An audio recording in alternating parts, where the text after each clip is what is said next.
Uriah Hall has finally got a fight, right? Like he's probably had the worst luck out of anyone with just fights not coming his way, not coming to fruition. Right. Yeah. But he's now taking on the great Anderson Silva, which is possibly going to be Anderson's retirement fight.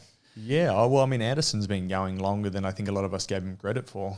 And, yeah, I mean, that's a tough one to pick. I mean, that is a really tough one to pick. I mean, at one stage, Anderson was the GOAT. He's still probably up there in the top, 2 or 3 best fighters of all time in mixed martial arts. And he hasn't disgraced himself. When some people kind of lose it towards the end of their career and start losing a lot of fights and they kind of go out looking, not like they used to be in terms of, I think this is a good fight for him to finish on. I think it's winnable for him, especially against Uriah Hall, because I feel as though Uriah Hall is somebody who gets to the top kind of fights and hasn't gone as well as he'd probably like to. So I think for Anderson, it's going to be a good striking battle and should be an exciting fight.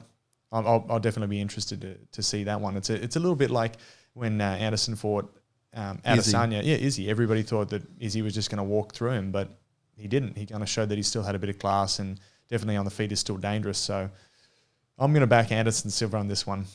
No, and that's why I wanted to bring it up because it isn't a title fight, but I think it's a good fight. I think it's a good exciting fight for his last fight. And just stylistically, I think it's going to be like, as you said, the Izzy fight. I think it's going to be a very entertaining fight.